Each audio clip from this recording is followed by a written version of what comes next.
Hello there, and welcome back, or welcome, if you're brand new to the channel, to another episode of TA with MK. My name is MK, and I haven't seen your guys' faces, and you haven't seen mine for quite some time, and I apologize for that. Just been busy with a business that I helped my uncle and my dad start recently, or we're still working on it, so to speak. It's a woodworking business, and I'll keep you guys updated on that on Twitter and potentially some short videos if you care or would like an update on kind of how that's going. But ultimately, that's the reason I have not been as active.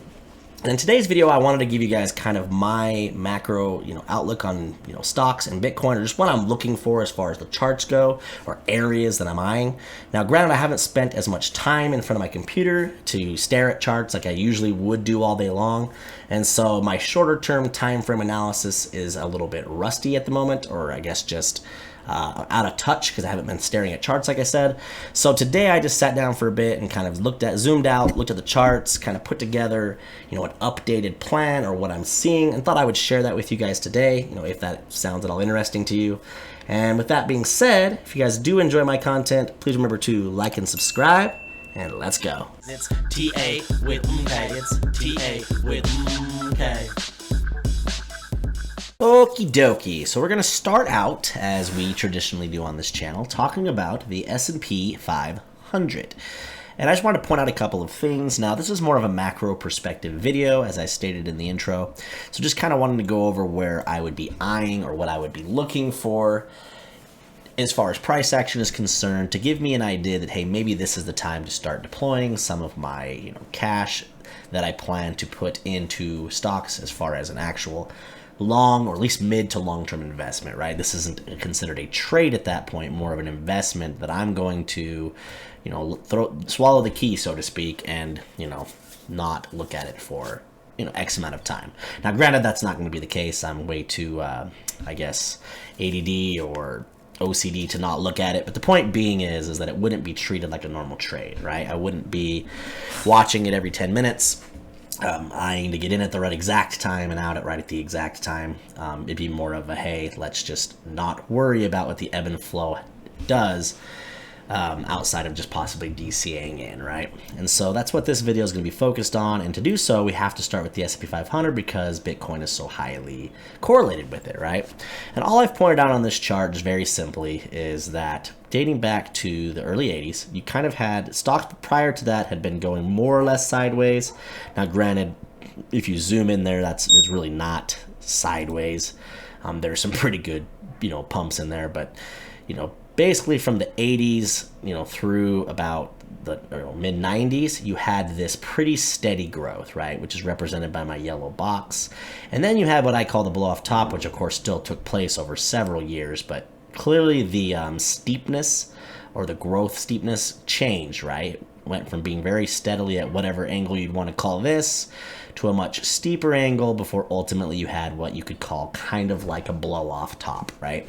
With stocks, it's never going to be quite as blow off as maybe some smaller asset would have, where it drops 50% a day or something, right? It's going to bleed much, much, much slower and take more time. But ultimately, here it was 760 days from the time it peaked here in the dot-com, this is around the dot-com bubble time, early 2000s, and it pulled back, right? And the first sign you can see of kind of, I guess, caution, so to speak, is that you notice that during this entire time that it was going up in my yellow box, that it was using, this is the monthly chart, by the way, it was using these 50, which is the pink and red ones on mine. The pink one is the 50 EMA and the red one is the 50 SMA. I've spoke about that in previous videos, the difference between the two, so I won't go over that in this video. But one, just the EMA just puts a little more emphasis on recent price action. So at any rate, they'll be usually pretty close to each other. Same thing with my two white ones here. That's the 21 EMA and 21 SMA. Because that's a shorter amount of time, they don't diverge from each other very much. And then when I come to talking about these, the blue and the yellow here, the blue is my 200 EMA, and then the yellow one's the 200 SMA, or the simple, right? And you can see, for example, on these 200s down here, that the blue and the yellow do get separated by quite a bit, because there's a lot more, data there, 200 months worth in this case of data.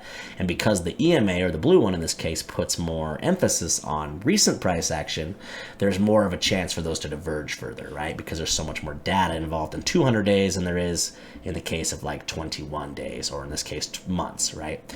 It's whatever time frame you're on that these moving averages are representing. In this case, I'm on a monthly time frame, so it's just the last 200, in this case for the EMA, or for the 200s, it's the last 200 candles. The 50s, it's the last 50 candles. It's just taking an average, and the EMA and SMA just take their averages slightly different, right? But anyway, if you look down here, during this yellow box, it was using these 50 EMAs as support that entire time. Bounce, bounce. We'll even pull this out so you can kind of see. Bounce, bounce. Bounce down here. It's all in the 50. And then when the trajectory changed and it started going up much steeper, you'll notice that it started to then use, for the most part, the 21 SMAs. Bounce, bounce, bounce. Kind of bounced across here all the way to its blow off top up here.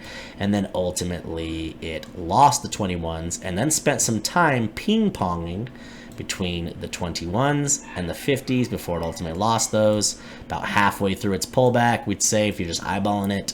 And then before it finally bounced, which if we scroll down here was around 760 days, so a little over 2 years before it finally bounced, the first place it found support was the 200 EMA, which is the blue line on here, right? Then it spent, another 3 years, 4 years, 5, 6 years, something like that, about 5.5 years, whatever that is, going up again before finding resistance at the same area that was the previous top. And then the second time it pulled back, it found support in the same area as this support. Wasn't a moving average of any kind, but most likely you could just view that then as a horizontal line of support that was built back here when it bounced there, right? So if we're looking for something similar, price action to react similar on a monthly time frame, assuming this is going to continue to be a bit of a larger pullback, something similar to maybe what we experienced during that huge, long, large market cycle. We scroll up here, and I've drawn out kind of similar things that I've been watching, or I'm not that I've been watching. I haven't been staring at stocks since 2009, but something that I've just tracked recently anyway. You can see here that we had this period of time, and marked by this yellow box, where it consistently just kind of went up at this same trajectory. Again, if you scroll in and look closely, you can see that once it broke up here above the 50s, it started to use the 50s as a bounce, bounce, bounce. This was the C crash, so it did temporarily lose it. That was a little more of a black swan event, of course, not something that you could have predicted. And then it did ultimately change its trajectory and did what I would refer to as kind of another blow off top, where it just went crazy for a period of time. And at that point, it was even above the 21s, right? Never even touched them. It was going so parabolic. But ultimately, now we are in this area where we've come back down. We've lost the 21s, and we're ping-ponging, right, between the 21s and the 50s. Very similar to what we did back here before we ultimately lost them as support and continued to go down, right? So let me take away some of this crap I've drawn on the chart and just kind of point out. So ultimately what we'll be looking for is signs of a bottom, right? Which would be the wedge breaking out, something like that nature. But if we just look at, the moving averages alone and just try to, look out and forecast potential areas of interest, from a fib level, I've marked out a couple boxes in green, which I'll talk about in just a second. But as far as just the moving averages go, over time, if you were to take that 760 days and say, hey, maybe we'll have a similar time range of a pullback from top to what ultimately will become the first or the bottom, that's projected to put us out clear to the end of 2023, beginning-ish of 2024. And, you could kind of, I guess, like I said, forecast that at that particular time, if that were to play out, that these moving averages would make their way up slowly to somewhere around here maybe. Price action here just continues to kind of play itself within this falling wedge, and then ultimately maybe find support down here somewhere potentially in my green box areas, which I wanted to point out that those were based more on fibs. Get rid of some of this, and I'll explain that really quick. And the way that I pulled those fibs was, what I did is going back here where the beginning of this yellow box was, which to me was kind of the beginning of a very big trajectory change in stocks. You take this fib retracement tool and you go from that bottom clear up to this top here. And it was around the 0.5 fib level, which is a very common area to see a bounce. And that's ultimately where it did a little double bottom and broke out of that wedge, went on its next, rally, so to speak. And then if you wanted to just say, hey, what about just from here, which was kind of the beginning of the blow off top or the parabolic rise, what would that fib be? Well, then it was actually down here near the golden pocket, and then of course, if you zoom in further, as we said, it actually was bouncing on the 200 EMA. So pulling those same fibs, using that same criteria, I guess, you go down here to the bottom of this yellow box and pull to the top of here. Again, your first box here actually the bottom of my two green boxes is around the 0.5 fib level. Let me pull that a little more so you can see. Okay, there's the 0.5, and then if you pull just from, I guess we'll call it the C crash, which would kind of be right at the point where the real parabolic rise began to that top, then your golden pocket, which is the 0.618 to 0.65, falls right about here. So that'd be two areas that I'd be looking at in confluence with time and the moving averages. Time being that it would take possibly that much time for us to even come down and visit either one of these levels, and it would also take that much time for these moving averages, which are, coming up still because they're only based on the most recent 200 candles, right? Which, even though we're seeing a lot of pullback now, you still had all these candles here that are influencing the trajectory of that. And so those will continue to come up at least over the next, year or so, really. Then you're going to see these come up, and eventually they're going to, you would expect, if this continues to pull back anyway, that they're going to, meet at some point, whether that's here, up here, somewhere in between, who knows. So those will be things I'll be looking for as far as just confluence with major moving averages, fib levels, things of that nature. If you're just looking for, I guess, a TA way that's just pattern trading way of knowing, well, then the first sign would be breaking out of this wedge, right? We need to break out of this wedge. We have ourselves, we'll kind of zoom in so we can explain this a little better. But anytime you're in a falling wedge, which is just a series of lower highs and lower lows, clearly you have this high, pull back, low, pull up here, lower high. Right now we're kind of working on potentially a lower low. If you zoom in a little further, it actually already has put in a lower low than this one back here. And so even if we do get a bounce, until you get above the previous high inside the wedge, which in this case is this high here, up at around 4,200-ish area, you'd have to expect a lower high. So even a rally, or something that could happen maybe even to end this year, you might see a little rally. You would still, in a macro perspective, be looking for potentially another lower high, which, if confirmed and we were to stay inside of this wedge, then you'd be looking for another lower low. And if you just kind of extrapolate that out, you might be seeing that potentially it could find its way down to these boxes.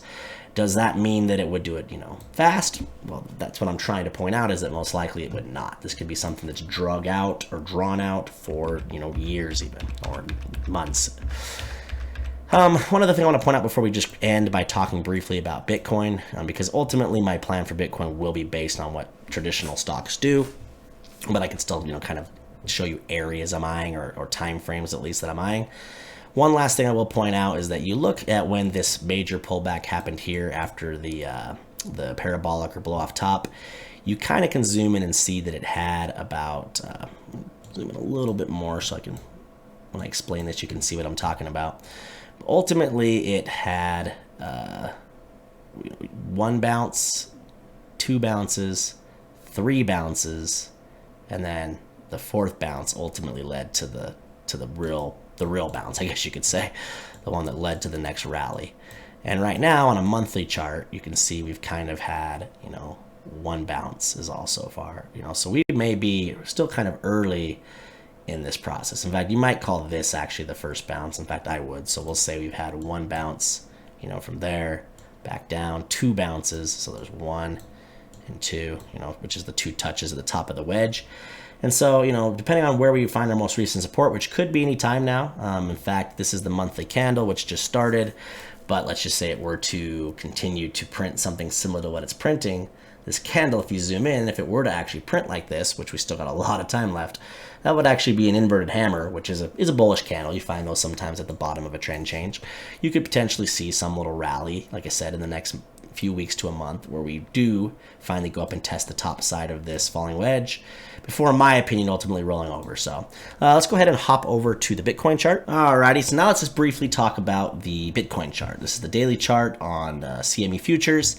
And we've been in this large falling wedge ever since the blow off top in November of 2021, which was last year, of course. And I wanted to point out that it's done similar things to what it did in the previous cycles blow off top from a timing perspective. And what I mean, which I'll explain real quick, is just if you look back here, you can see that once Bitcoin had its blow off top, sometime around the end of the year of 2017 or the beginning of 2018, right? You had a drastic pullback that happened very quick. In this case, it was over the course of about 50 days where it lost a ton of its value. This isn't all the data since this is just when futures trading for this chart on TradingView began. But you could see that roughly it was like a 70% drop that happened relatively quick in about 50 days, right? Something very similar to what we could say happened here, where blow off top, and then down 72 days later, Bitcoin had already lost 50% of its value. Now, 50% is not the same as 72, but the point being that the majority of the biggest blood after the blow off top happened relatively quick, is kind of what I'm pointing out here. Then it was followed by, in this case, back in this previous cycle, a long period of time where it spent about 281 days, so just under a year, consolidating within this large descending triangle before that ultimately came to an end, which was just a continued series of highs, lower highs, lower highs, lower highs. Price action finally condensed and then dumped, ultimately kind of creating a falling wedge where it found support and then consolidated sideways forever and then began its next upward rally. If you look at price action right now, while it's not been forming a descending triangle over the course of this whole entire pullback, it's been more of a falling wedge, as we pointed out. Now that it's getting to the end of this falling wedge, if you zoom in, it is kind of starting to create a descending triangle, which to me tells me, and from a time frame, by the way, which is what I want to point out, the 331 days is what it took down here. Let me show that one more time. It took 331 days from the blow off top until this final capitulation, or when this whole downward move had finally come kind of to its most boring point, and it reached kind of its boiling over point, and it boiled over to the downside, right? And then you had another 168 days ultimately that it went sideways before it finally began its big rally to the upside.